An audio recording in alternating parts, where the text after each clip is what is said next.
It's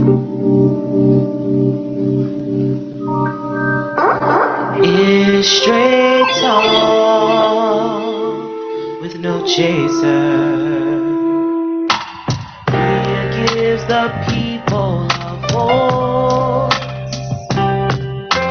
empowers you with a choice. She gives you straight talk, no chaser. Straight talk with no chaser. Straight talk with no chaser. Straight talk with no chaser. She provides a platform of growth and gives a dying people hope. She gives you straight talk, no chaser. Straight talk with no chaser. Straight talk with no chaser. Straight talk with no chaser. Welcome to the Straight No Chaser Show on intellectualradio.com and iHeart Radio Station. This is your host, Rhea Ray Harris, and I am so grateful to be with everyone this evening. Before we get started with tonight's segment, I have to acknowledge my Rhinos Nation Chicago members. Majani's is Chicago's premier vegan catering service. We have over 30 years of experience preparing unique, delicious, and healthy vegan dishes with almost everything being made from scratch. Mention that you heard this ad on the Straight No Chaser show and receive a 5 to 10% discount off your next order. Contact Majani's Catering at 773-507-8280 or majanicatering@gmail.com. That's MAJANI catering@gmail.com. Coming soon, Majani Vegan Restaurant at 7167 South Exchange Avenue in the South Shore community of Chicago. My second business, opportunity at your fingertips. Embark on your Jamberry journey today and start making your dreams a reality. Once you begin your path to success, you'll receive a wealth of business tools, one of the best compensation plans in the industry, online resources, and all kinds of support customized for you and your individual business. Join today at kk.jamberry.com/join. That's KAYKAY.JAMBERRY.com/join. Up your sip game. My number three business. Stay abreast of all the latest news and happenings at the hottest coffee house on the planet. Go to www.sipandsavorchicago.com or just stop in at one of their two locations. If you're in the Bronzeville area, Sip and Savor is at 528 East 43rd Street. And if you're in the Hyde Park area, Sip and Savor is at 5301 South Hyde Park Boulevard. Sip and Savor Coffee House, where coffee and community meet. My number four business. Super Mommy Diaries is a professional blog started by a mom who suffered through infertility and multiple pregnancy losses. This blog is a place that will give you a voice and give a voice to all the babies who left this earth too soon. If you are in need of support or need help finding resources in your area, please contact Retak at RETAKCOLLIER@gmail.com or at retakcollier, spelled the same way.com. That is her website. And our number five business. Have a taste for great barbecue? Make Uncle Jay's Barbecue your next stop. Uncle Jay's is located at 502 East 47th Street in Chicago, just east of Vincennes on 47th Street.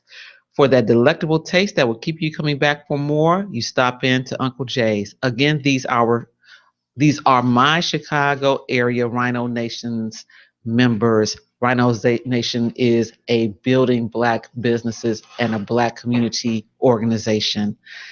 Having said all of that, now I have the chance to welcome my guest, Michelle Johnson. Thank you. How are you this evening? I'm well.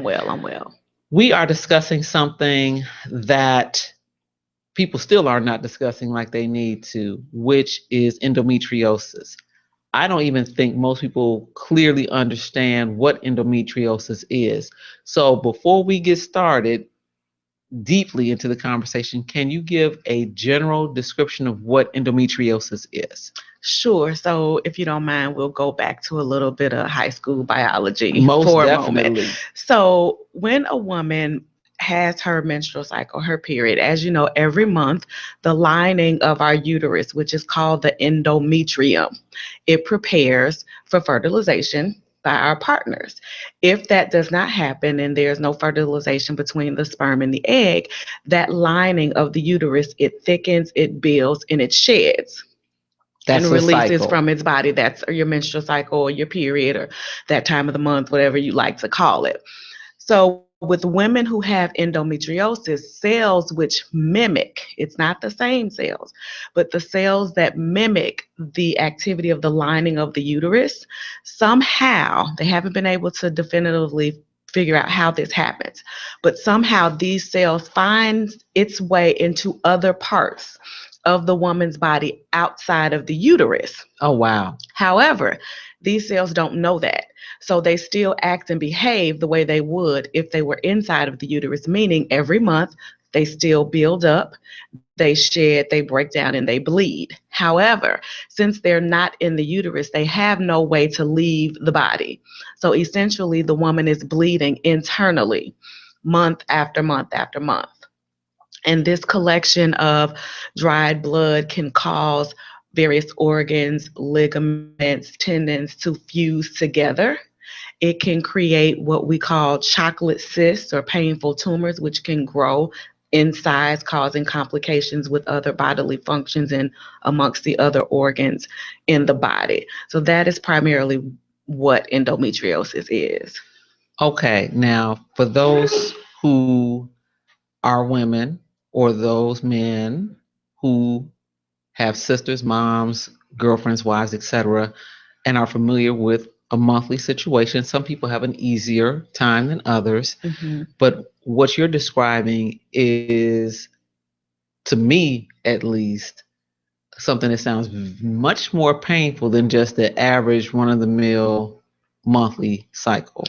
It absolutely is. Now, just to clarify, for some women who have endometriosis, their pain is moderate or mild, and it can be controlled with over the counter medication. However, for the majority of us with endometriosis, it's absolutely not the case. One of the hallmark um, identifiers that we have is that if you're having monthly pain that cannot be controlled with over-the-counter medications, Tylenol, Advil, and the like, in a heating pad, if your pain extends beyond that, it is not normal.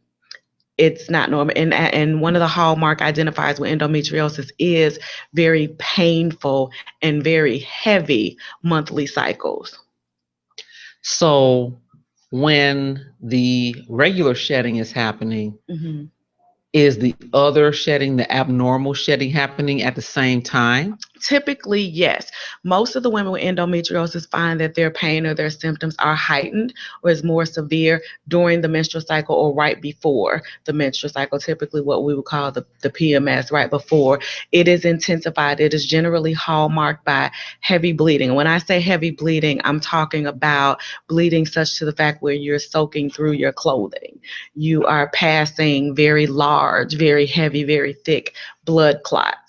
Your pain is, and it's accompanied by pain in the lower abdomen area. It can also be accompanied by intense pain in the vaginal area as well as in the rectal area. So we're talking about pain that can be debilitating, where you can't walk, you can't get out of bed. It incapacitates you. So that's the level of pain that we're talking about. And I'm mortified. I'm sitting here like, listen, it was bad enough with just the regular stuff Yeah. going on, which it still does go on for those of you that needed to know that. But to imagine that it will be amplified by what sounds like to be at least, twice the level minimum on average seems more than just debilitating. I mean, that sounds like it's taking a toll on you, not just physically, but psychologically. It does. It's mentally, it's physically, it's psychologically, emotionally, sexually. Another thing to point out is from a physical standpoint, not only are the cycles themselves very heavy, but they're very frequent. And what I mean by that is normally a menstrual cycle happens, every 24 to 28 days. When you have endometriosis, your cycles can repeat as often as every 14 days, as often as every 20 days. And then the bleeding itself can go on for months or weeks at a time. That continual heavy flow. So it's almost equivalent to a level of hemorrhaging. I was about to say, so as are some people affected with anemia due to the blood loss? Absolutely. When I was diagnosed, I was severely anemic. And let me go back, if I can, just a I little would say bit. explain how you even came to be diagnosed. Sure. So endometriosis is similar to cancer in that it's staged. You can have stage 1, 2, 3, or 4. And when you talk about the staging, it is not necessarily correlated to the amount of pain, but the amount of disease that's present in the body. So what I mean when I say that is you can be stage 4 with minimal pain, or you can be stage 1, and depending on where it is in your body, it can cause you severe pain. So how I came to be diagnosed with endometriosis, I was diagnosed in late December of 2008. And it was wintertime here in Chicago, and I actually thought I had the flu. I had been very tired, very lethargic for several weeks, and I had a very high fever. I was taking Theraflu, NyQuil, all of that, and the fever would go down, but it would never break. And I'm just thinking, okay, it's winter, it'll pass. And about 2 weeks in or so, I started having this really intense pain on my left side. So I said, okay, something isn't right. And I called the doctor, and she said, if you've been having this fever, at that time, it was hovering around 104, 105 for like 2 weeks. And they were like, you need to come in like yesterday. So I go in, and they started doing their routine examinations. Initially, because of the pain on my side, they thought my appendix had ruptured. So they said, you need to go immediately to the emergency room. So they called um, the ER, and they sent me from the doctor's office to the ER. Meanwhile, I'm having all of this bleeding, and they were thinking it was just my cycle. So I go to the ER, and immediately I'm admitted, and they started running all of these tests. So they're doing x-rays and scans, and they're like, it's not her appendix. Meanwhile, they knew that I had an infection of some sort. They couldn't figure out why. Next thing I know, after about 9 hours of being poked and prodded and stuck in tests, I'm admitted into the hospital. And for about a week, it was a series of tests to exclude what it was that I did not have. And it was very scary because initially they were throwing around, the first thing they did throw around was cancer. Yes. And I'm like, at that time I was 33. I'm like, oh my God, I'm 33 and I've got ovarian cancer or cervical cancer, something. And so they threw out all of these different words. And so finally everything was ruled out. And based on my symptoms and my history, they said, it sounds like you may have endometriosis. And I was like, endo what? I'd never heard the word. And unfortunately with endometriosis, there is no routine test. We have our breast exams, we have our mammograms, we have our pap smears. There is no routine test. The only way to definitively diagnose endometriosis is through surgical procedure. So I had to have a surgery. It's called laparoscopy. I have heard of that. And they basically make incisions in your abdominal area, and they go in with a camera to physically see the disease. And unfortunately for me, by the time I was diagnosed, they said that I was already at stage 4. And they told me I had one of the worst cases that they had ever seen. And just based on visual observation, this was before any biopsies, they stated that I had had the disease at least 10 years or more. And no one caught it before then? Never. I had always had heavy periods, and I was always told the same thing that most young women and young girls are told: this is normal. This is part of being a woman. You're exaggerating. You just want sympathy. Suck it up, girl. This is welcome to womanhood. And it was virtually overlooked for close to 20 years. Question: had it been diagnosed earlier, what would the difference have been for you as far as treatment? Let's talk about your treatment Okay. and what would have changed had they caught it 10 years before. Well, for me, if they had caught it before, I would not have lost the entire left side of my reproductive system. So I lost, Okay, yeah, stop. We have to okay, back that up a little bit. yes. When did you lose the left side of your reproductive system? So when I was diagnosed in 2008, by the time they diagnosed it, the disease had completely ravaged the entire left side, my ovary, my fallopian tube, everything. The left side had been completely destroyed, and it was Already. starting to move into the right side. So the left side was totally gone. And the pain that they thought was my appendix was actually a tumor that had grown, a chocolate cyst, which was all of the dried blood that had grown and accumulated in a mass. And it had gotten so large, it had began to press against my kidneys. And that's where the fever and the infection came from, because my kidneys and my bladder were not Working functioning properly properly because this tumor had been sitting there. and had compromised their abilities. Yes. So, one of the extreme outcomes of endometriosis sounds like it's infertility. It is. Endometriosis is actually one of the top 3 causes of infertility. That I believe they've ranked it a little bit higher now toward being the top cause of infertility in about 40% of women who have the disease. So not every woman who has it will experience infertility, but most women Who are infertile. infertile end up with a diagnosis of endometriosis. When we come back on the Straight No Chaser show on intellectualradio.com, we're going to talk a little bit more about the physical advance notice when you need to start paying attention to what your body is telling you or what your daughter's body is telling you, as well as just the battle you fought on a different level about awareness since then. Sure. We'll be right back on the Straight No Chaser show on intellectualradio.com, an iHeartRadio station.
And we're back on the Straight No Chaser show on intellectualradio.com, an iHeartRadio station. I've been talking with my guest, Michelle Johnson, about endometriosis and being totally traumatized over here.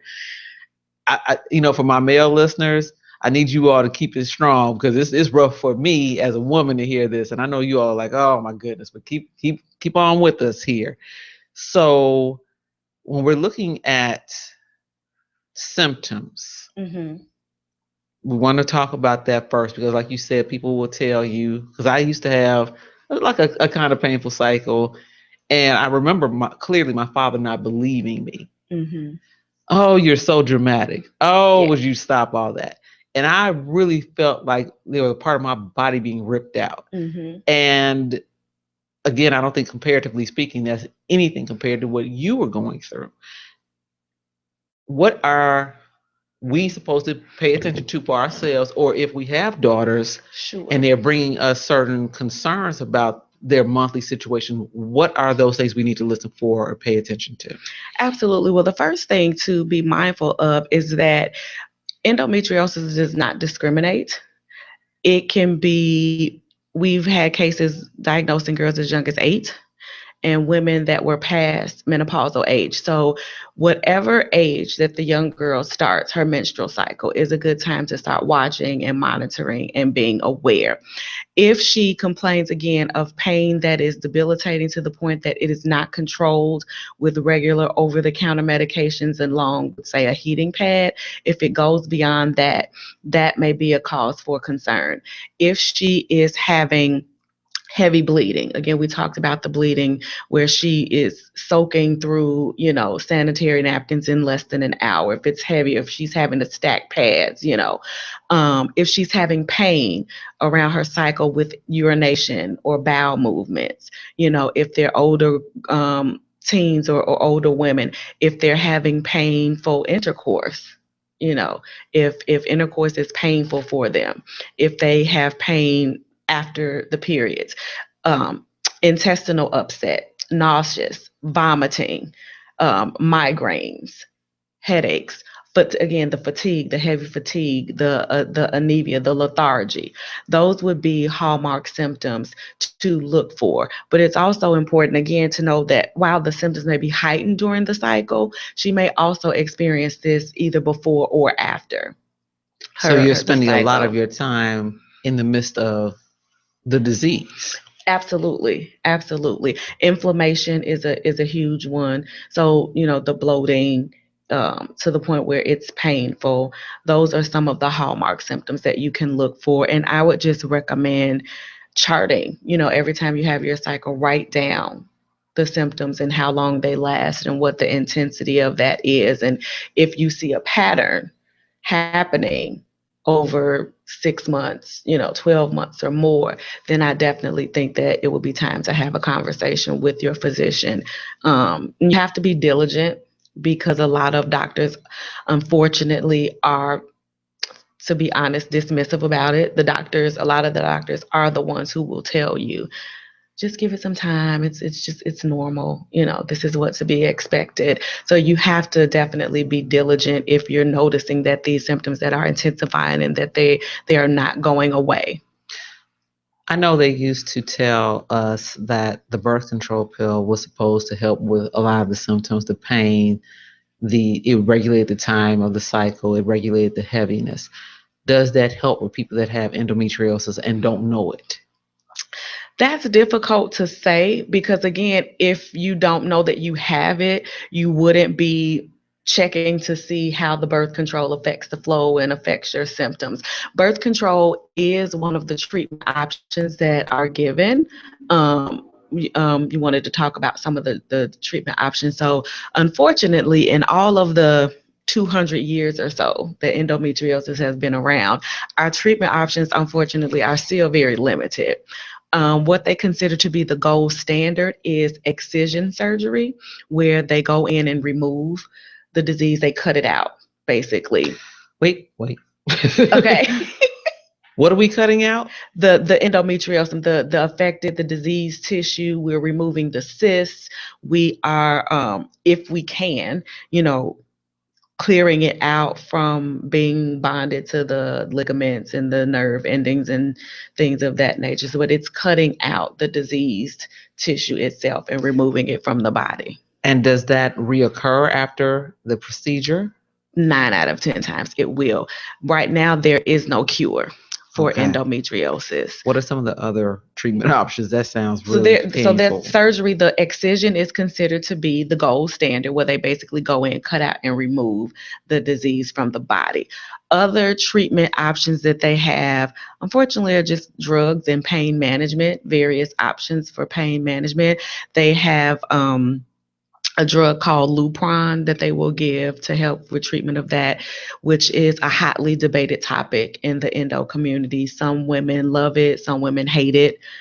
There are a myriad of side effects that come along with that treatment option that have been detrimental for some women, including myself. But then there are other women who take it And and they do very well, which is kind of the frustrating thing about this disease is that number one, there is no gold standard of cure. There's no standardized treatment. And then the treatment options that they do have, it's not going to work the same for every woman. So you've got surgery, you have your injectables, and then you have your different birth control. What options. are injectables? The Lupron, I'm sorry. Okay. I'm like, sorry. Oh my gosh. Now we have to take shots too. They give you Lupron, they give you a shot. How often? Lupron is given once a month. It's supposed to be for no more than 12 months at a time, but a lot of women have gone beyond that. And again, it's a very personal choice. And I talk about that in my book, that I'm not bashing Lupron. I'm not, advocating for or against it. What I do is just lay out, this is the disease, this is the treatment, this is the possible side effects, whatever choice you make. I just want it to be a well-informed one, because a lot of the doctors will say, you've been diagnosed with endo, we're going to start you on Lupron, but they don't go into the other options. This is what you can expect, or this is what the other options are. So you've got surgery, you've got, Lupron, and then you have your varying methods of birth control, what they call suppression therapy. Which is the therapy that I am on, where they basically suppress your menstrual cycle. You just take the birth control pill continuously to kind of shut down having your menstrual cycle. And then that, in a combination with various pain management drugs, which unfortunately for us tend to fall in the opiate category. So you got the heavy duty, you've got Norco, Vicodin, morphine, fentanyl, those types of drugs, which makes it very difficult for women to lead productive lives, especially those women who do have children or who are in relationships. Or even a job. Just going to a job every day. A lot of women have lost their jobs because they can't go to work. Some states are fighting to get endometriosis recognized as a disability. Some women who have fought very hard have been approved for it. The majority of women do not get approved for it. It's unfortunate that it's still not recognized as a viable disease, but many women have had to stop working because they can't function because of the disease. Now, you stated to me when we were on break that pregnancy is still an option as long as they catch it before all of the reproductive organs have been negatively impacted. This is also a recommendation. So it's actually a wrong recommendation. So that's what I wanted to talk to you about. It's one of the myths. So 40% of women who have endo are infertile. So the good news in that statistic is that about 60% of the women can get pregnant, and they go on, some of them, to have multiple pregnancies. And so the downside to that is that some doctors will recommend pregnancy as a cure. And pregnancy does not cure endometriosis. The only thing that pregnancy does, obviously, is when you're pregnant, you're not having a cycle. So you have a 9-month break. So you have a 9-month break for some women, right? But what typically tends to happen is, now some women after pregnancy, they're fine, their symptoms stay in what I call the state of remission. They don't have any issues, or if they do, they're minimal. But for a great number of women, what happens is after they have the baby, the disease comes back, and it comes back more aggressively. And so now you have this woman with this double-edged sword. It's like, I wanted to get pregnant. They told me I couldn't, and I have this great blessing that's this baby. But now this disease is back, and it is literally hindering my ability to parent, to care for the child, because it comes back more aggressively. So I wanted to point out that that's one of the myths that we fight against, is that and I've had doctors recommend it to me, well, you need to start trying to get pregnant. Pregnancy is not a cure for endometriosis. It just, best case scenario, will give you a 9-month break or decrease in your symptoms. We're going to take another short break, and when we come back, we're going to have our Money Moment by H. Cortez, and then we're going to talk about what pushed you to become now an advocate, as well as how far you've taken your advocacy on the Straight No Chaser Show on intellectualradio.com and iHeartRadio station.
Straight No Chaser family. It is your boy H. Cortez, the one and only financial health mentor to the working class, coming to you with tonight's money moment.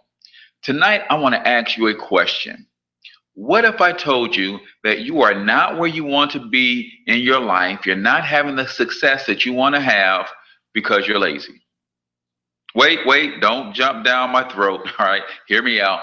I'm not talking about lazy in the sense that you sit on your butt and wait on a welfare check. That's not the lazy that I'm talking about. I'm talking about lazy in the sense of the unprofitable servant lazy. Now, I don't know about you, but the book that I read lays out a parable where a master went on a journey, and before he did, he left each of his servants talents. One, he left 5 talents. The other, he left 2 talents. And one, he left just 1 talent. Well, guess what? The one that he left the 5 talents with doubled the talents upon the master's return. The one that he left the 2 talents with also doubled the talents on the master's return. However, the one that he left only 1 talent with went and buried that talent in the ground, and therefore became what's known today as the unprofitable servant. So when I say lazy, that's the lazy that I'm talking about. Are you, my friend, an unprofitable servant? Meaning you're not using the talents, the gifts, the abilities that the Creator endowed within you to make your living. I believe that when each and every one of us start using those talents that we were given, start following the things that we are passionate about, they will lead to our purpose. And when everybody is working in their purpose, that's where you find true joy, happiness, peace. And yes, you can indeed feed your family when you're working in your purpose, when you're working in your passions. In this day and age of technology, the internet, all of these communication tools, there are dozens and dozens and dozens of ways that you can profit from your passions. So I want you to seriously consider and do an assessment of the talents and gifts that have been embedded within you, and start thinking about whether or not you're using those talents to the best of your ability. I'm not saying that you have to go quit your job. I'm just saying that if you have a job that you're using to feed your family and you're not using your talents on that job, then maybe when you get off that job, you find a way to put those talents to work, because there's a reason that you've been blessed with certain gifts and talents. So if you're looking for a way to figure out how to profit from your talents, just connect with me, H. Cortez. I'm the financial health mentor to the working class. You're checking out the Straight No Chaser Show with my girl, Rhea Ray. And until I talk to you next week, get your money up. Peace. And that was H. Cortez with our prophetic money moment today. I'm like, oh my goodness, he got like uber deep this go around. That's all right. Now I'm back with Michelle Johnson, and we have to address something that we talked about again on break. See, we talk more on break than we do sometimes on the air. I jokingly said, because when she's talking about the amount of pain, I'm thinking, well, if we can stop it for 9 months with a pregnancy, why not have a hysterectomy and just stop it totally? And tell me the truth behind that and the listening audience. The truth behind that is, again, hysterectomy is not a cure for endometriosis. And throughout the years, hysterectomy had been prescribed incorrectly, like pregnancy, as a cure. The reason being, or the logic behind that was, like you said, although you were joking, is that if you remove the uterus, you remove the disease. The problem with that is that although endometriosis is primarily found in the reproductive region, it is not only found in the reproductive region. You can have it embedded within the walls, within the floor of the pelvic cavity, within the ligaments and nerve endings within the pelvic cavity. Endometriosis has been found in the rectal cavity, in the vaginal cavity, in the kidneys, in some rare cases, even in the lungs.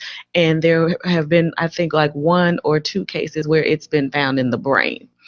That being said, if you have endometriosis in any of those other areas, having a hysterectomy is going to do nothing for you. It'll stop your periods, but the disease will still be present. And still operate as it always did. And still operate as it always did. And one of the famous specialists in endometriosis, Dr. Andrew Cook, stated that endometriosis, it's an estrogen-driven disease. So endometriosis can make its own estrogen and it can make its own endometriosis and therefore continue to replicate and grow throughout the body. And so again, that is why hysterectomy is not recommended as a cure, because that's not the only area where the disease can be present. We have probably about 10, 15 minutes max.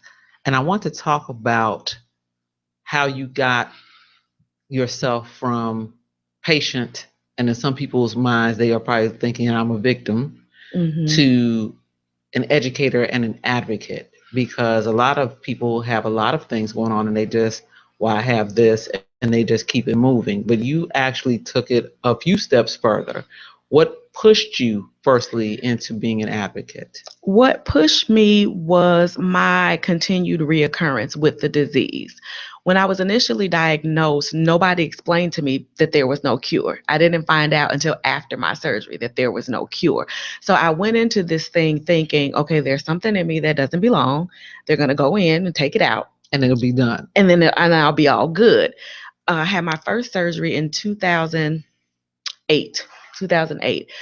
And for the next 3 years after that, I had issues, reoccurrence back in the hospital, relapses back in the hospital.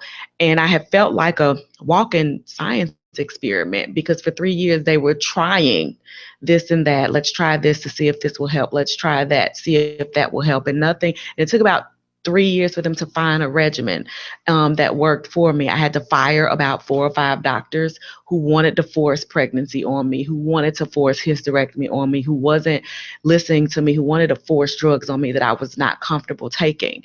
And so I began to research on my own. When were you told in this process that there was no cure? About maybe 6 to 8 weeks post-op, when I'm going in for my post-operative care, and I'm asking, how long am I going to have to be on these drugs? When can I stop? Thinking that there was a time frame, right, and this would phase out. Right, that maybe a couple months after, surgery, post-op care, once I'm healed, so I was looking for the end dates so that I could reclaim my life and get back to normal, right? And then they're like, oh, there is no cure. They didn't tell you? No, nobody told me, and not being satisfied with the options that were being given to me. Again, they were forcing me to try to get a hysterectomy. They were forcing me to try to become pregnant. And at that time, I was like, I'm not even dating anybody. What am I supposed to do? Just grab some guy off the street and say, hey, let's, make a baby. So I wasn't satisfied with what the options that were being presented to me. So I went online and I started researching the disease for myself, and I found some great organizations who have been doing this, education and awareness for, 30 years. I found the Endometriosis Association and I reached out to them. I started going online on social media. On Facebook, I found online support groups. Because as we mentioned earlier, the disease doesn't just affect you physically, it affects you mentally, emotionally, psychologically. I went through a severe bout of depression where I had to get counseling. I contemplated suicide and all these different things. And there was no place here in the city where I could go and physically talk to someone. And thankfully, I was able to find some groups online and found women who were like me and was able to connect with me. But being lost in a city as big as Chicago and not having a physical place to turn to, a physical person, to turn to, I had reluctantly, at the behest of a friend of mine, she said, this is important. This is, you need to start talking about this and getting the word out. And I was very, very, very reluctant at first. And it actually took about another year from that initial conversation. But after my third relapse with the disease, when I found myself in the ER for the third time in about 2.5, 3 years, I said, you know what?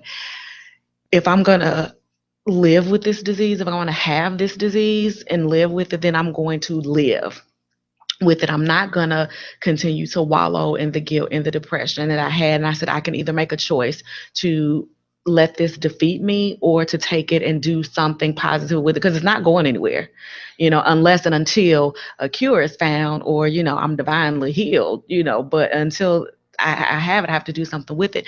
And I called up some of my girlfriends who had businesses and I said, I want to do a forum. I want to have a conversation about this and raise awareness about it. And the first time I did it was back in 2012. It was very small. At that time, I was working as a massage therapist. I had my own practice. And so I just opened up my office on a weekend, called some people down. I reached out to some doctors, some holistic practitioners, and looked at the different options, because I tried everything. I had my medicines, but then I turned to some of my holistic friends and they gave me some recommendations about changing, diet, Yes. taking things out of the diet, adding things into the diet. So I combined everything, massage therapy techniques, I combined it all. So I put this little form together and reached out to women, and the outpouring from that first one was so phenomenal. Ladies came from everywhere, and I had ladies crying saying, I thought this was just me. It was just me. And women were bringing their boyfriends and their husbands, telling their husbands, see, I'm not crazy, it's me. And from there, it took off, and Fighting Fiercely was what I named the campaign, and that was Fighting Fiercely was born. And so little by little, it's grown a little bit year after year. And this year we celebrated our 5th year. And from that, I just organically, I guess you could say, became an advocate, a mentor through my social media. Now people refer people to me, people email me, people call me and say, hey, I just got this diagnosis. What do I do? Or I think I might have it. What do I do? And it has kind of blossomed really from there. Because we just left Endometriosis Month. Yes, March is National Endometriosis Awareness Month. And every year in March, I do this expo where I bring together doctors, physical therapists, mental health experts, nutritionists, holistic practitioners, and they each speak to the varying areas where a woman's life is affected. And we offer solutions for not just women, but their partners and their families, because though the families and friends and mates, they're all indirectly affected. The children, they're all affected. And so we offer solutions for the whole family. For the unit. So that they can be supportive and learn how to have a successfully thriving life while, battling this disease. Tell me about the book, and can you hold it up so everyone can see it? Sure. The book, Fighting Fiercely, Unveiling the Unknown About Endometriosis.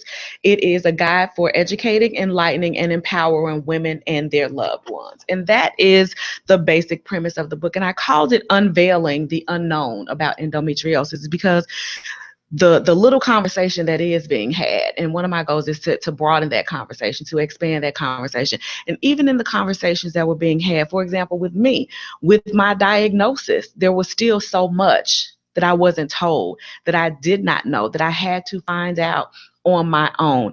And excuse me, this is not a knock to doctors. I love my doctors, but a lot of times the medical business is a medical business. And a lot of times, the doctors and the pharmaceutical companies, they have their partners and they have their relationships, and they, not all, but sometimes they do what's in the best interest for them and not necessarily what's in the best interest for us. So again, in the cases of some of the drug options, the pain options, like take this, but they're not going to tell you the downsides. They're not going to tell you that your hair is going to fall out. They're not going to tell you that you're going to gain 30 pounds.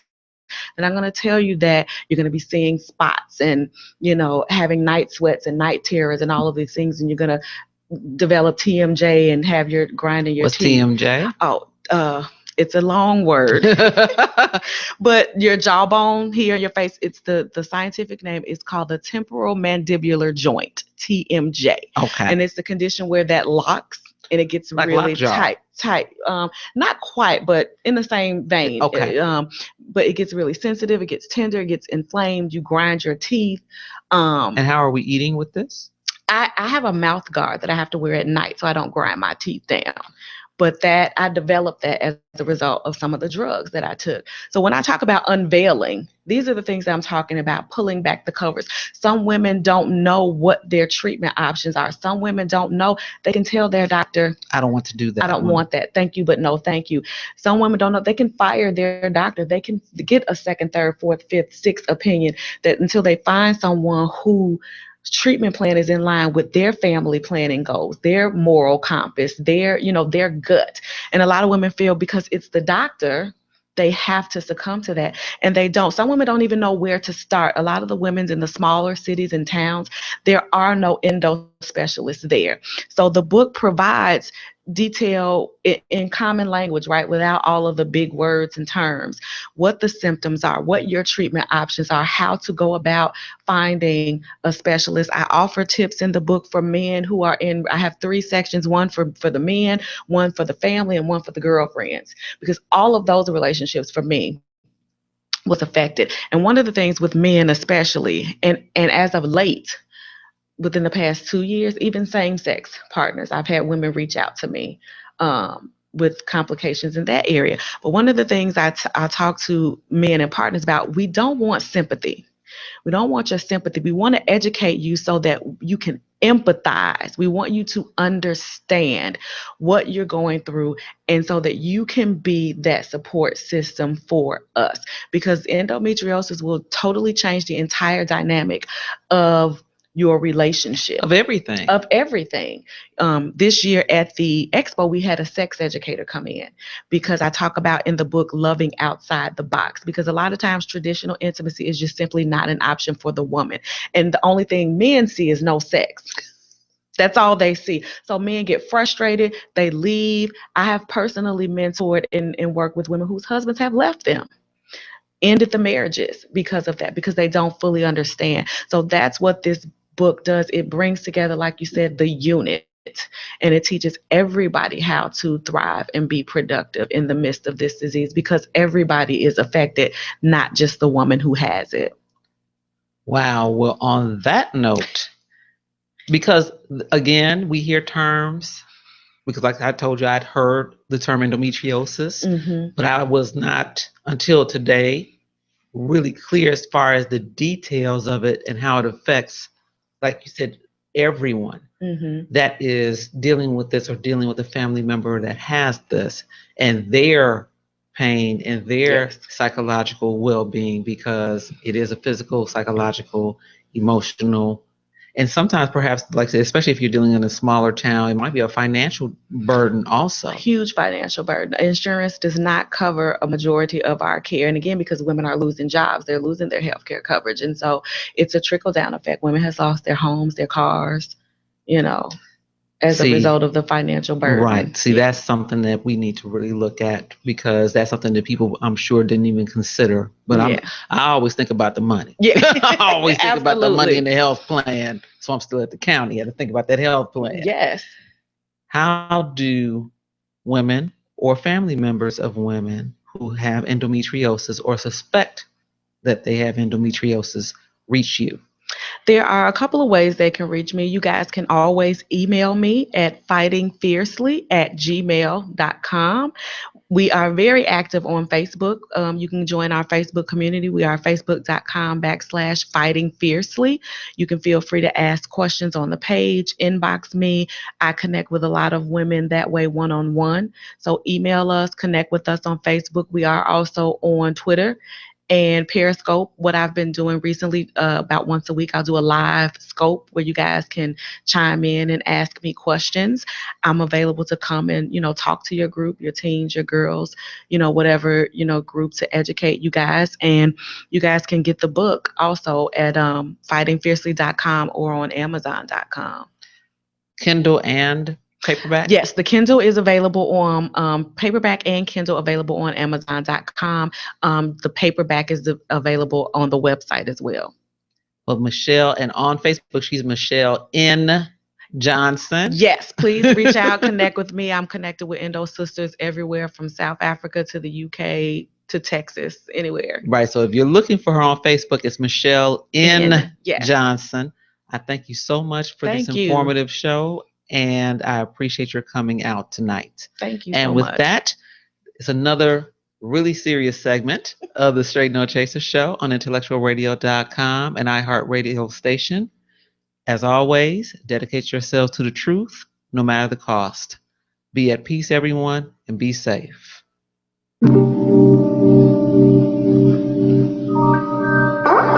It's straight talk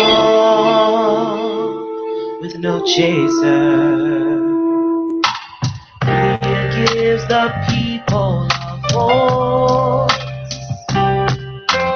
empowers you with a choice. She gives you straight talk, no chaser.